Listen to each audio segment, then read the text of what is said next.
बताएंगे, काफ़ी सारे आप लोग आप डॉक्यूमेंट लेकर घूम रहे, क्या मामला है ये? देखिए, मामला बड़ा सीरियस है। मामला कल परसों को आपको सुनने को मिला कि हरियाणा सरकार द्वारा 134A के तहत दाखिले के तहत गरीब बच्चों को प्राइवेट स्कूल में जो होते थे उनको कैंसिल कर दिया गया। बिना वजह, बिना जांच के और बिना कारण के कैंसिल कर दिया गया है। और आज में हरियाणा सरकार, आप देखते हो कि अगर एक आदमी के से गलती हो जाए, उसके खिलाफ दरखास्त दी जाती है, उसके खिलाफ मुकदमा दर्ज किया जाता है। तो आज वही काम हरियाणा सरकार ने किया है। हरियाणा सरकार ने गरीब बच्चों के अभिभावकों के साथ धोखाधड़ी किया है, विश्वासघात किया है और मोटी डील करके प्राइवेट स्कूलों से मोटी रिश्वत लेकर इस प्रक्रिया को खत्म करने का काम किया। और आज मैं अपनी तरफ से एक शिकायत राष्ट्रपति महोदय को हरियाणा मंत्रिमंडल के खिलाफ, शिक्षा मंत्री के खिलाफ, प्राइवेट स्कूलों के खिलाफ धोखाधड़ी का और इसके अलावा विभिन्न धाराओं में मुकदमा दर्ज करने की मैंने राष्ट्रपति महोदय से मांग की है। ये सरासर एक धोखाधड़ी है, बिना बताए गरीब बच्चों के साथ धोखाधड़ी की गई है। मैं ये कहना चाहता हूं कि पिछले 10 सालों से जो प्रक्रिया चल रही थी, अब उन गरीब बच्चों का क्या होगा।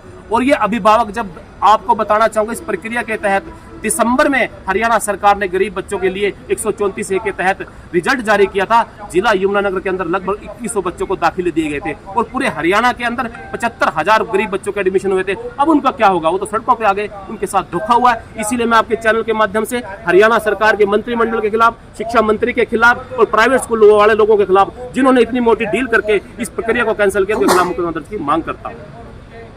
और इसके अलावा कई बातें सामने आई हैं, क्योंकि जब ये एडमिशन के बाद, इस लेटर को मिलने के बाद प्राइवेट स्कूल में अभिभावक जाते थे, उस समय भी प्राइवेट स्कूल वाले धमकी दिया करते थे कि इस तरह के आदेश हम मानते नहीं, रद्दी की टोकरी में फेंकने का काम किया करते थे। और धमकी दिया करते थे कि तुम जरा ठहर जाओ, कुछ दिनों बाद हमारी बात हो चुकी हरियाणा सरकार से, हम इस प्रक्रिया को ही कैंसिल करा देंगे। वो प्रक्रिया आज कैंसिल हो चुकी है, रिजल्ट आपके सामने है। उन गरीब बच्चों के भविष्य का क्या होगा? क्योंकि इसमें भी कहीं यह नहीं बताया गया, जो पहले से एडमिशन चल रही है उसके बाद भी ये प्राइवेट स्कूल वाले उनको निकालने के लिए धमकी दे रहे हैं। मैं आपके चैनल के माध्यम से फिर बताना चाहूंगा, ये लूट खसोट हो रही है, ये घोटाला है बहुत बड़ा। हरियाणा सरकार ने कितने घोटाले किए हैं? ये भाजपा पार्टी की सरकार नहीं है, ये घोटाला पार्टी की सरकार है। 3000 रजिस्ट्री का घोटाला हो चुका है। ये मैं नहीं कह रहा हूँ, हरियाणा सरकार के जो पदाधिकारी बड़े खेमका जी ने लेटर लिखकर कहा है कि मुख्यमंत्री जी आप कहाँ सो रहे हैं। 3000 का घोटाला, रजिस्ट्री घोटाला हो चुका है। दारू घोटाला हो चुका है, पूरी दारू डकार ली गई है। उसके बाद ये प्राइवेट स्कूल का घोटाला भी हो चुका है। और ये मैं नहीं, पूरी जनता देख रही है। ये घोटालों की सरकार है, ईमानदारी की आड़ में जनता को लूटने का काम कर रही है। और ये कहते हैं हमसे बड़ा कोई ईमानदार नहीं है। मैं कहता हूँ इनसे बड़ा बेईमान भी कोई नहीं है। पूरा मंत्रिमंडल विदेशों में घूम के आया है, अनिल विज भी घूम के आए हैं और यहाँ के विधायक भी घूम के आए हैं, शिक्षा मंत्री घूम के आए हैं। ये घूमने गए थे, शॉपिंग करके आए हैं, किसके पैसे पर गए हैं? लूट के पैसे पर गए हैं। प्राइवेट स्कूल वालों ने इनको एक ये जो घूमने का मौका दिया रिश्वत लेकर, और इस डील को फाइनल किया गया। और मैं मांग करता हूं कि जो भी इसमें शामिल, उनकी जांच करके इनके खिलाफ मुकदमा दर्ज करके कार्रवाई की जाए। क्या तो आपको क्या लगता है कि ये जो कानून था, कानून की उल्लंघना मानते हैं आप इसको? देखिए, आपको एक कानूनी बात बताना चाहूंगा। कानून पास करने का काम और कैंसिल करने का काम सरकार का होता है। जब सरकार अच्छे कानून पास करती है तो जनता वाहवाही करती है और सरकार की कानूनों की कानून प्रक्रिया भी वाहवाही करता है। लेकिन जब गलत कानून बनाए जाते हैं तो सुप्रीम कोर्ट भी रोक लगाने का काम करता है। ये कानून सही नहीं है, ये गलत कानून है। आप मुझे बताइए, इस कानून को बनाने से किसका भला हुआ है? भला केवल मात्र एक ही व्यक्ति का हुआ है, जो प्राइवेट स्कूल एसोसिएशन है, प्राइवेट स्कूल संचालक लोग हैं। और अब मैं देख रहा हूँ आपके सोशल मीडिया के माध्यम से आपको भी पता चल रहा होगा, बधाई देने का काम कर रहे हैं। मंत्री को बधाई देने जा रहे हैं प्राइवेट स्कूल के लोग। इसका भला किसका हुआ? भला तो सरकार ने प्राइवेट स्कूल वालों को किया, जनता को तो नहीं किया। इसलिए गलत कानून इन्होंने बना के इसको कैंसिल किया गया है। और मैं फिर कहना चाहता हूं, एक आम आदमी के खिलाफ दरखास्त दे दी जाती है, उसके खिलाफ मुकदमा भी बन जाता है। विश्वासघात, धोखाधड़ी का मुकदमा दर्ज होने के बाद उसको टॉर्चर भी किया जाता है। तो वही काम तो हरियाणा सरकार ने किया। तो जैसे चुनाव के वक्त सरकार बड़े बड़े वादे करती है, गरीबी को लेकर, रोजगार को लेकर, इसी तरह शिक्षा को लेकर भी बड़े बड़े वादे करती है।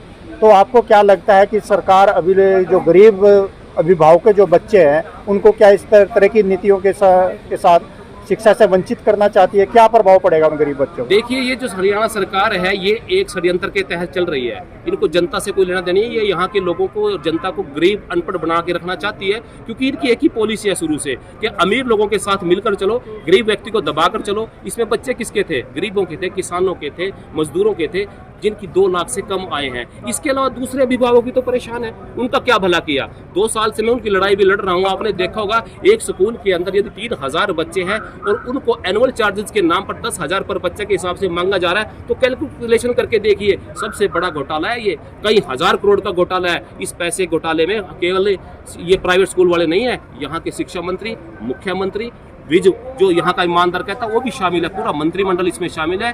इसलिए इस तरह के घोटाले कर कर इन्होंने आज घोटालों का रिकॉर्ड खुद ही तोड़ दिया। जो बच्चे स्कूल में पढ़ रहे हैं ऑलरेडी पहले 134A के तहत, उनके लिए क्या निर्देश दिए हैं? ये भी मैं बताना चाहूंगा कि उनके लिए कोई निर्देश नहीं है। आज बच्चों को धमकी दी जा रही है जो पहले से पढ़ रहे हैं, अब उनको धमकी मिलनी शुरू हो गई है प्राइवेट स्कूल वालों की तरफ से कि नए एडमिशन का तो कैंसिल कर दिया गया है, जो आपके चल रहे हैं ये इनको हम निकालने का काम करेंगे। सोमवार 4 अप्रैल को स्कूल खुलने जा रहे हैं, उनको धमकी देने शुरू कर दिया है कि जो एडमिशन पहले चल रहे हैं इनको यहाँ एंट्री नहीं मिलेगी। इसलिए हरियाणा सरकार सोई हुई है। ये बेवकूफों की सरकार है, ये अनाड़ियों की सरकार है, ये बंदरों की सरकार है। जिस तरह बंदर उछल कूद करता है ना, तो उसी तरह की उछल कूद तो बहुत करते हैं, लेकिन इनके पास धरातल पे करने के लिए कुछ भी नहीं है। इन अनाड़ियों की सरकार से, इन लुटेरों की सरकार से मैं प्रार्थना करता हूँ, थोड़ा सा सद्बुद्धि से काम ले, जनता को परेशान करने का काम ना करें। क्या इस फैसले से सरकार की क्या शिक्षा के व्यापारीकरण को बढ़ावा मिलेगा? ये तो जिस दिन से 2 साल पहले से देख रहा हूँ, व्यापारीकरण का बढ़ावा हो चुका है। लॉकडाउन के अंदर पूरी दुनिया बंद थी, प्राइवेट स्कूल वाले बंद थे, एक भी खर्चा नहीं हुआ था।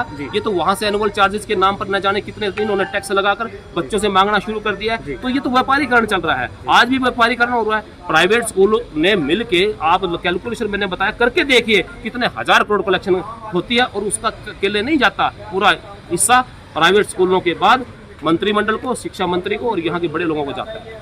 आपने आज ज्ञापन किसको सौंप पर क्या मैंने आज ज्ञापन जो दिया है ये डीसी महोदय को दिया है और राष्ट्रपति के नाम भेजा है, ताकि हमारे जो दरखास्त इस पे कार्रवाई की जाए, इसकी जांच होनी चाहिए। बहुत बड़ा घोटाला है और आप देख सकते हो ज्ञापन की कॉपी आप दिखाना चाहूँगा कि मैं चाहता हूँ कि धोखाधड़ी का मुकदमा दर्ज हो, विश्वासघात का मुकदमा दर्ज हो, और जो हमें आज से पहले 3 महीने पहले हमें आदेश दिए गए थे वो फर्जी साबित हुए।